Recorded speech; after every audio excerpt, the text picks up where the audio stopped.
اعوذ باللہ من الشیطان الرجیم بسم اللہ الرحمن الرحیم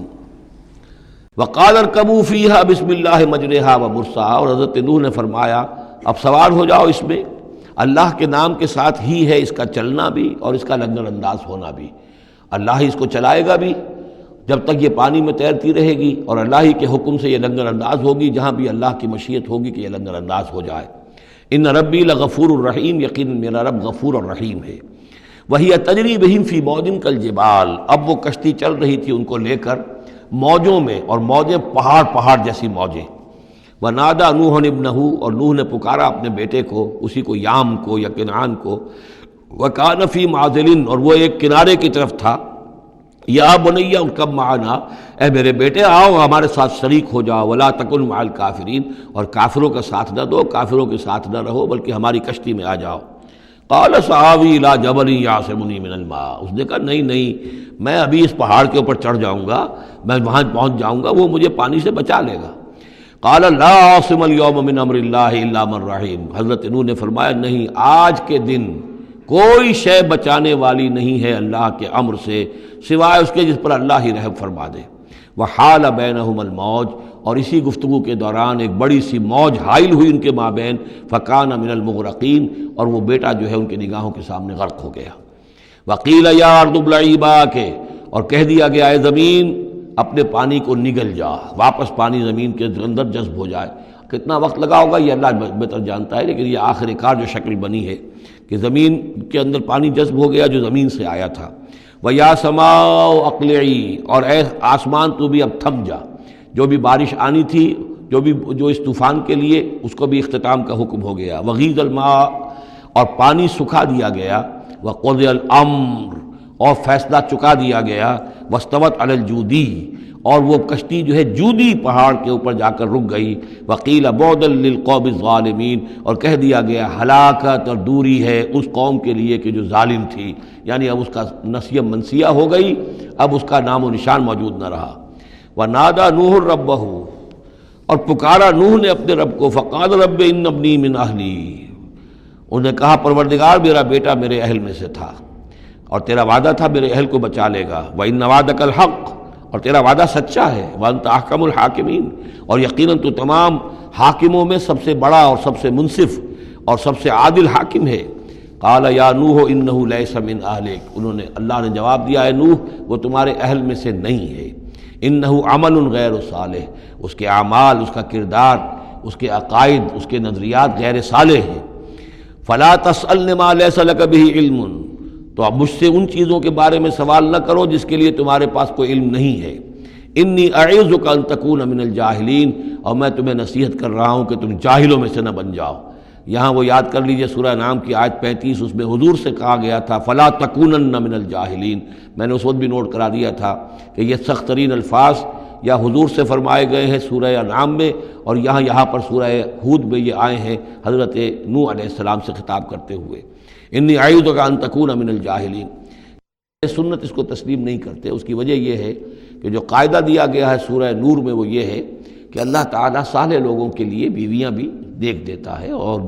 جو خبیثات للخبیثین والخبیثون للخبیثات والطیبات للطیبین والطیبین للطیبات، تو یہ چیزیں جو ہے اس کے چونکہ خلاف جاتا ہے، اس لیے یہ کہ صرف مشرک ہونے کی حد تک کہ یہ مشرک تھے ماں بیٹا، اس لیے جو کٹے رہے، تو اسی پر اہل سنت کا اجماع ہے۔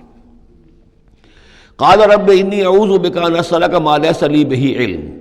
حضرت نوح نے عرض کیا پروردگار میں تیری پناہ طلب کرتا ہوں اس سے کہ میں تجھ سے ایسی بات کا سوال کروں جس کے لیے کہ میرے پاس کوئی علم نہیں ہے۔ وَإِلَّا تَغْفِرْ لِي وَتَرْحَمْنِي، اور اگر تو نے مجھے معاف نہ فرما دیا اور رحم نہ فرمایا، اکم من الخاسرین، تو میں تو ہو جاؤں گا خسارہ پانے والوں میں۔ قیل یا نوح بسلام منا وبرکات علیک، ہم نے کہا نوح اب اترو، اس کشتی سے اترو، بسلام منا، ہماری طرف سے سلامتی کے ساتھ، و برکات، اور برکتوں کے ساتھ، علیکا، جو تم پر بھی ہوں گی، وعلی امم ممن معک، اور ان امتوں پر بھی ہماری یہ برکات ہوں گی کہ جو ان لوگوں کے ساتھ، جو ان کی نسل سے وجود میں آئیں گی جو تمہارے ساتھ ہیں۔ تو گویا کہ نسل انسانی بعد میں عام خیال یہی ہے کہ حضرت نوح علیہ السلام کے 3 بیٹوں ہی سے چلی ہے، باقی اگر کچھ لوگ تھے بھی ان کے ساتھ تو وہ ایسے تھے کہ جن کی کوئی نسل آگے نہیں چلی ہے، بلکہ یہ دنیا کی جو نسلیں اس وقت دنیا میں ہیں نوع انسانی، وہ یہ حضرت یافس، حضرت حام اور حضرت سام کی نسل ہی سے ہیں۔ یہ خیال ہے، واللہ عالم، یقین کے ساتھ نہیں کہا جا سکتا، ویسے میرا اپنا رجحان بھی اسی طرف ہے۔ حضرت یافس کی اولاد جو ہے وہ یہ جو پہاڑی علاقہ ہے، جیسا کہ ابھی آپ نے نقشے میں دیکھا تھا، اس سے اوپر جو ہے یہ سینٹرل ایشیا کے پہاڑ ہیں۔ اس پہاڑ کو کراس کیا انہوں نے، اور وہ جو پھر میدانی علاقہ ہے روس کا، اور اس کی طرف سے ہوتے ہوتے وہ صحرائے گوبی سے ہوتے ہوئے چین کا، تو حضرت یافس کی اولاد ادھر پھیل گئی ہے، یورپ سے لے کر اور چائنا تک، یہ سب یافس کی نسل ہے۔ حضرت حام کی اولاد مشرق اور مغرب میں چلی گئی، اسی پہاڑی سلسلے کے دامن میں ہوتی ہوئی، ایک شاخ ان کی ایران ہوتے ہوئے بھارت چلی گئی، انڈیا چلی گئی، سندھ اور ہند، اور ایک شاخ جو ہے سینائی پیننسولا کراس کر کے یہ سوڈان اور مصر چلی گئی۔ یہ ہے حضرت حام کی نسل میں سے۔ یہ عام طور پر جو ہمارے پرانے ماہرین انساب ہیں ان کا کہنا یہ ہے۔ انہی میں سے معلوم ہوتا ہے کہ جو یہ یورپین ہیں، جو کہ انڈو ایرانین جو کہلاتے ہیں ایرینز، تو یہ ایرینز جو ہے یہ سب حضرت حام کی اولاد میں سے معلوم ہوتے ہیں۔ ان میں سے گریکس بھی ہیں، اور ان میں رومنز بھی ہیں، اور ان میں جرمنز بھی ہیں۔ باقی جو ہے نسلیں جو ہیں یہ اینگلو سیکسنز، یہ ہیں حضرت یافسی کی نسل سے، جو اوپر سے جا کر اور یہ اسکینڈینیوین کنٹریز سے ہو کر پھر نیچے اترے ہیں یورپ کی طرف۔ تو یہ جو ناردرنرز کہلاتے ہیں، دی نارڈک ریسز، شمالی اقوام جو ہیں، اینگلو سیکسنز ان میں سے ہیں، لیکن جو مشرقی یورپ کی یہ اقوام ہیں، یہ اصل میں یہ بھی آریائی نسل جو ہے حضرت حام کی نسل میں سے، واللہ عالم۔ تو یہاں وہ الفاظ آ گئے تھے، قال یا نوح بسلام منا وبرکات علیک وعلی امم ممن معک، ان امتوں اور قوموں پر بھی سلامتی اور برکات جو ان میں سے ہوں گی جو تمہارے ساتھ ہیں، تمہارے ساتھ جو اس کشتی میں سوار ہیں۔ وَأُمَمٌ سَنُمَتِّعُهُمْ، اور کچھ اور قومیں بھی ہوں گی، فرقے ہوں گے جنہیں ہم کچھ سامان دیں گے دنیا کا، ثُمَّ يَمَسُّهُم مِّنَّا عَذَابٌ أَلِيمٌ، اور پھر ان کے اوپر ہماری طرف سے ایک بڑا زبردست عذاب آئے گا، جیسے کہ پھر قوم ہود پر اور قوم صالح پر آیا ہے۔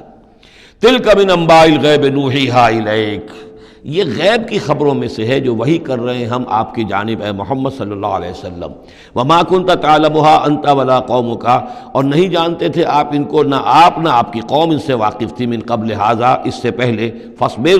تو اے نبی صبر کیجئے، ان العاقبۃ للمتقین، یقیناً آخری انجام جو ہے وہ بھلا ہوگا اہل تقوی ہی کا۔ صدق اللہ العظیم۔